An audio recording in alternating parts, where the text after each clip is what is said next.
Hey guys, so this is going to be a video that's different than any other that I've ever done.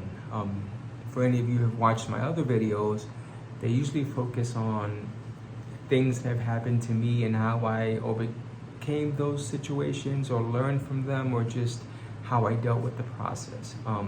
And I mean, I think it's safe to say that a lot of stuff has happened to me, but life is never black and white. And sometimes I've done things where I'm not proud of, I'm kind of ashamed of. And so just to kind of be fair, to do something different, I thought I would do a video for one of those situations, probably the biggest one that I did. This was the time that I cheated on my boyfriend. Okay, so fast forward, or not fast forward, but rewind. Years ago, I'm in the military, I'm stationed in Jacksonville, Florida, and in one of the low points in my life, I met this guy who was just incredible. We had so much in common. A lot, like last name, like just so much. With same last name, both from the same place, like just so much in common. And you would think we were related. We weren't, but you would think so. And we would just spend weekends in bed together talking. We would spend the entire weekend just talking to each other, and we never ran out of things to say. It never got boring. It was the perfect situation for someone like me who went through everything that I went through and was just looking for love and for companionship. It was perfect. Well, after a year, I believe it was after a year, where the base where I was stationed was closing, and so I was in Jacksonville, I was moving to Atlanta.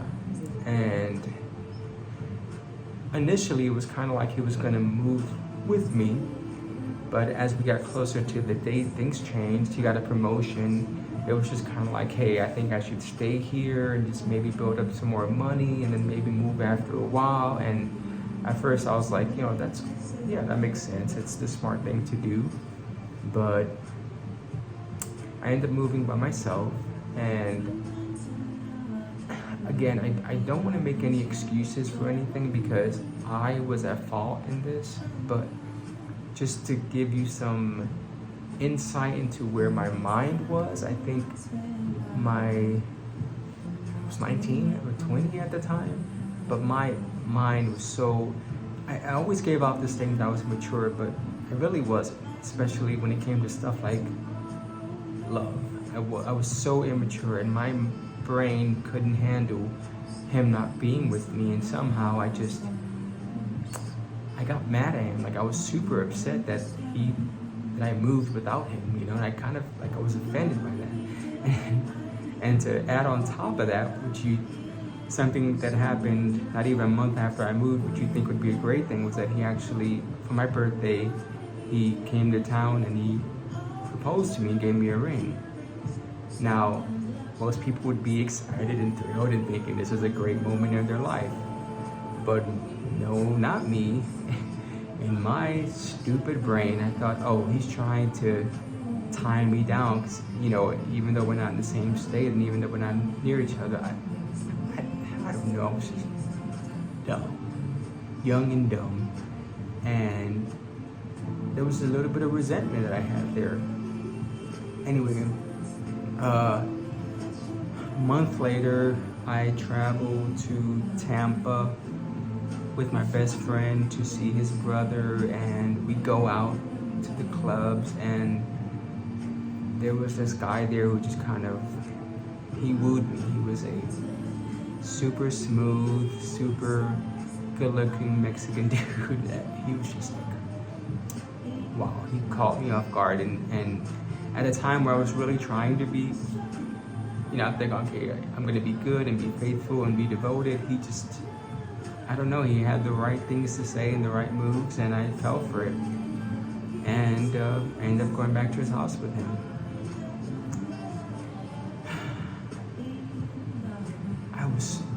After that, I didn't know what to do. I didn't know what to think. I was so mad at myself. I was so angry and sad, and I just didn't know how to process it.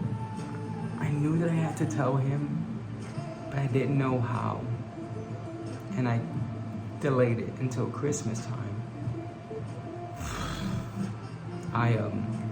I went to see him, and I had a letter that the guy had written to me afterwards, and I put it in my bag. I don't know why. I didn't know what I was gonna do with it. I just knew that I needed to take the letter with me. Well, anyway, so he ended up going into my bag looking for something, and he came across the letter. He didn't say anything. We spent the rest of that weekend, I believe, together. I went back home.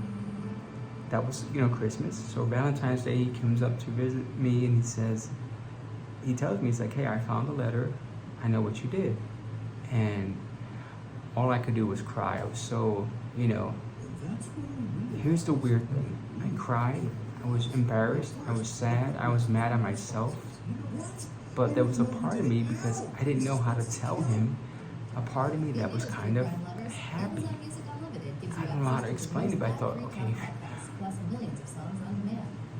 he knows, which is what I wanted to happen. I wanted him to know.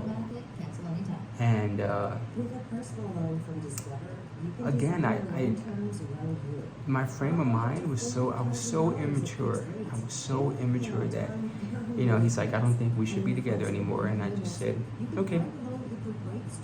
And he called me. I was at work when this happened. And so we were silent on the phone for a few minutes. And I said, well, I got to go back to work, so bye. And that was it. We were broken up.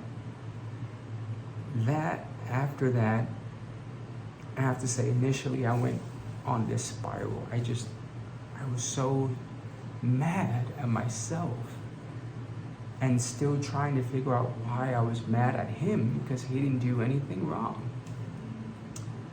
There was so many just mixed emotions and just feelings. Everything was just so confusing to me, but the main thing was depression. I spiraled, I was going out all the time and just sleeping with everyone, it was the darkest moment in my life. But, I got through it. Even the suicide stuff, this was worse than that, because again, this was the first time where I felt like I had done something to someone else, and it wasn't someone doing something to me. And just the fact of me having to think of that and to acknowledge and accept that, I was in a deeper place than any other time in my life.